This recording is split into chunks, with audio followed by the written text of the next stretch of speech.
अहिलेको अति नै भाइरल सुन्दर र रमणीय पर्यटकीय स्थल गुफा पातल सूर्योदय नगरपालिका 4 तर्फ हामी साथी हैकम र म बाइकमा गइरहेको छौं र यो चाहिँ हामी पशुपति नगर बाट जाने छौं इन्डिया हुँदै र गुफा पातल चाहिँ नेपाल र इन्डियाको सीमानामा पर्छ र हामी चाहिँ अहिले बाटो छेउ तर्फ रहेका चिया बगान लगायत रमणीय दृश्यहरू चाहिँ देखाउँदै गइरहेको छौं र आसपासमा रहेका दृश्यहरू पनि तपाईहरुलाई देखाउँदै जाने छौं र बाइक कुदाउने चाहिँ मेरो साथी हैकम घिसिङ हो भने म पछाडी बसेर क्यामेरा समातिरहेको छु र यात्रा एकदमै आनन्द रमाइलो भइरहेको छ एकदम चिसो पनि भइरहेको छ भर्खरै पानी पनि रहेको छ र अहिले चाहिँ हामी पशुपति नगर को प्रवेश गरिसकेका छौं र एकदमै बजार चाहिँ शान्त सुन्दर सफा देख्न सकिन्छ र हामीले हाम्रो बाइक चाहिँ अब यहीसम्म राख्ने सोच गरेका छौं र यहाँबाट इन्डियाको बाटो हुँदै हामी अर्को गाडीमा जाने छौं र पशुपति नगरबाट 5 किलोमिटर पर रहेको छ यो चाहिँ नेपाल र इन्डियाको सीमानामा अथवा नेपालतर्फ पर्दछ र यो बाटो चाहिँ मेरिक हुँदै सिलिगुडी पनि पुग्न सकिन्छ र बाटो आसपासमा रहेको दृश्यहरू एकदमै सुन्दर देख्न सकिन्छ बाटो पनि एकदमै राम्रो देख्न सकिन्छ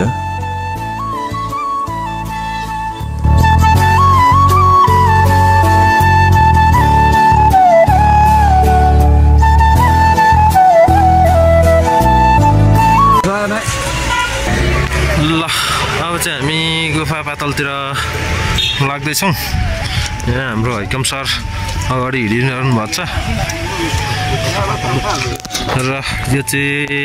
माथि गुफा पातलतर्फ लागिरहेको छौं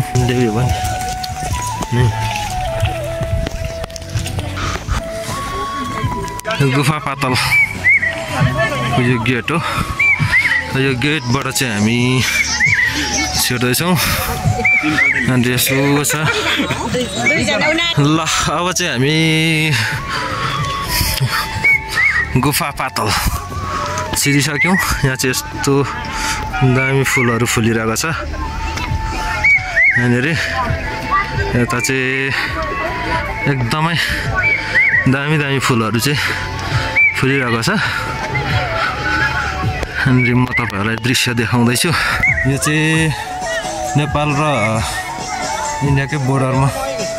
पर्दछ तर सम्पूर्ण यो भाग चाहिँ नेपाल पर्दो रहेछ यहाँ चाहिँ एकदमै दामी फुल फुलिरहेको छ मान्छे छन् सबै बाटो यस्तो छ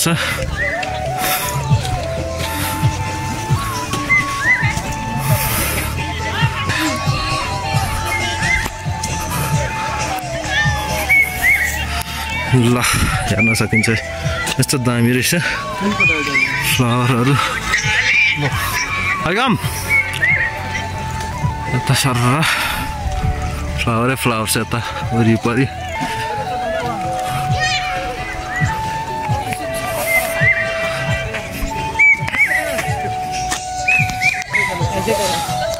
एकदम रमणीय दृश्य रहेछ अनि चाहिँ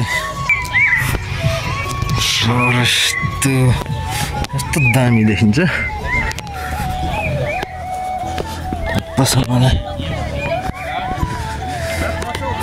ल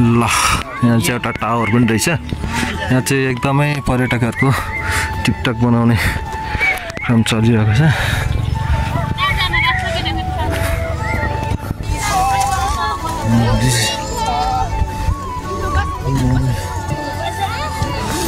चाहिँ आई लभ नेपाल लेखेको रहेछ तल्लोपट्टि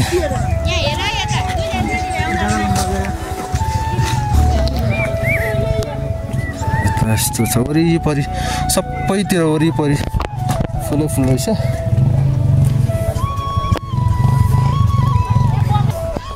यता चाहिँ पिकनिक खाने ठाउँ पनि रहेछ यहाँनिर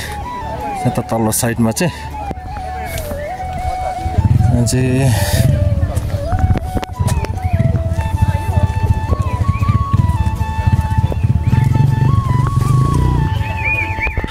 यहाँ चाहिँ टावर मन लाग्छ यहाँबाट चाहिँ भ्यू पोइन्ट होला भ्यू पोइन्टबाट चाहिँ वरिपरिको दृश्य चाहिँ अवलोकन गर्न सकिन्छ आज चाहिँ मौसम अलिकति क्लियर नभएको कारणले गर्दाखेरि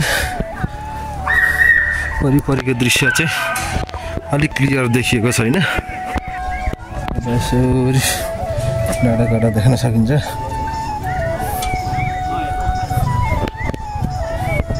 यो चाहिँ आई लभ नेपाल लेखेको छ बाटो चाहिँ यसरी उक्लिने हो माथिको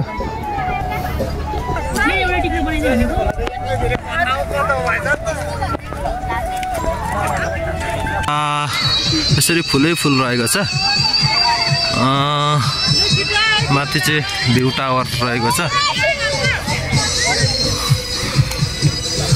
फुल चाहिँ पानी परेर अलिक झरेछ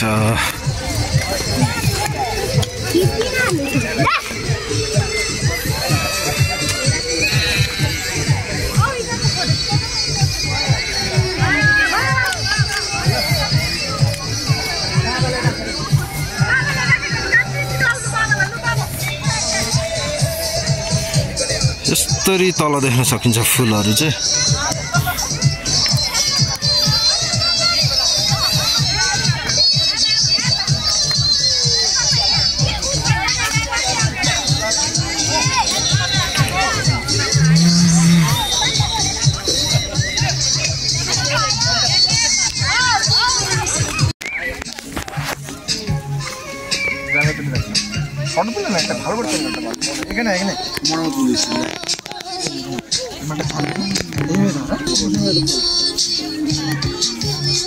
एकदमै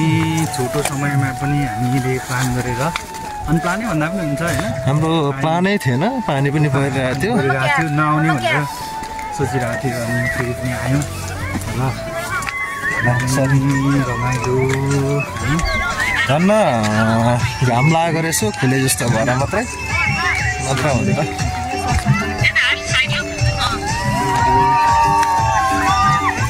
ठिकै भयो बर्खा घाम लागिरहेको थियो त्यो डाँडामा चाहिँ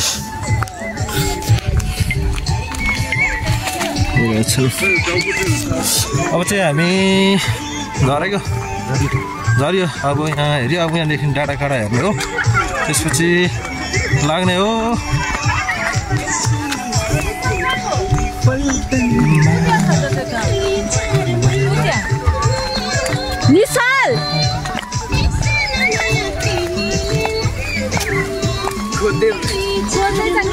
ल अब चाहिँ हामी गुफा पातलबाट चाहिँ एक्जिट हुँदैछौँ हामी दुईजना तपाईँहरू पनि र आउन चाहनुहुन्छ भने हामीलाई सम्पर्क राख्नुहोस् लोकेसन हामी डिरेक्सन दिन्छौँ र जतिसक्दो चाँडै आउनु होला यो मलाई लाग्छ यो फुल चाहिँ अब लगभग धेरै दिन रहन्छ जस्तो लाग्दैन तर फुलको नाम के हो यार एन्जेलिया एन्जेलिया एन्जेलिया रहेछ यहाँ चाहिँ एकदमै डान्स भइरहेछ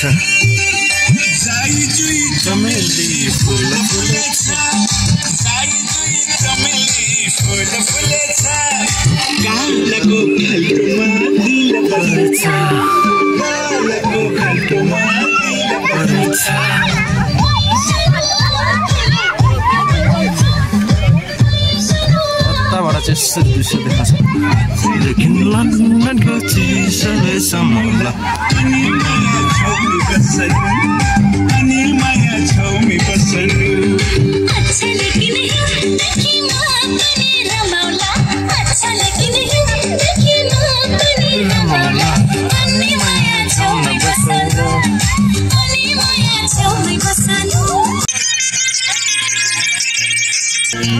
परख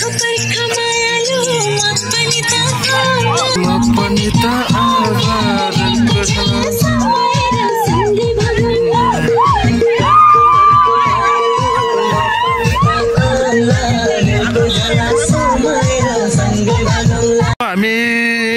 घुमिसक्यौँ गुफा पातल यता झरेर हाम्रो गाडी त्यहाँ तल छ अनि यसो फर्किन्छौँ हामी